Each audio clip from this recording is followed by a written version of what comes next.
আল্লাহর নবী বলেন উম্মত তিনটা জিনিস যদি দুনিয়াতে পাইতে চাও, 1 নম্বরে হায়াত, 2 নম্বরে দৌলত, 3 নম্বরে ইজ্জত, তাহলে তুমি তোমার মার সেবা করে যাও, মার খেদমত করে যাও, মার খেদমত করে যাও, মার খেদমত করে যাও।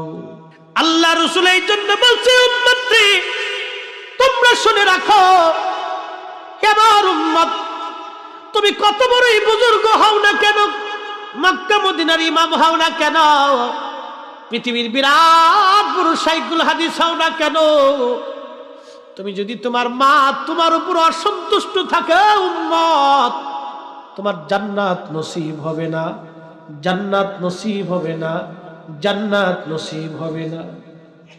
কয়েকদিন আগে, কয়েক বছর আগে হাজিরা হজ করতে গেছে। হাজিরা হজ করতে যাওয়ার পরে আমার কাছে এক হাজী সাহেব নিজে বলতেছেন, ওই কাফেলার মধ্যে আমি ছিলাম। উনি বলতেছেন আমরা প্রায় 7 খানিক হাজী একসাথে হজে গেলাম। হাজী নিজে বলতেছেন আমি একসাথে হজে গেলাম। ওই কাফেলার ভিতরে জেদ্দা বন্দর নামার পরেই আমরা হোটেলে যখন ঢুকলাম, তখন 2 ভাই একসাথে হজে গেছিল। হঠাৎ করে 2 ভাই একসাথে অন্ধ হয়ে গেল। আমরা চিন্তায় পড়লাম ব্যাপার কি, তারা অন্ধ কেন হলো? সৌদির বড় ডাক্তার দেখানো হলো, চোখের ডাক্তার। ডাক্তার বলল চোখে কোনো রোগ নাই, কিন্তু আল্লাহর বান্দা চোখে দেখে না।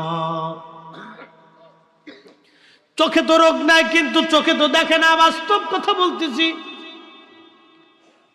হজের সময় চলে তো আসতে পারে না। মুআল্লিম যিনি ছিলেন হুইল চেয়ার দিয়ে বিশেষ প্রক্রিয়া তাকে আলাদা করে তাদের 2 ভাইকে হজ করাইলেন।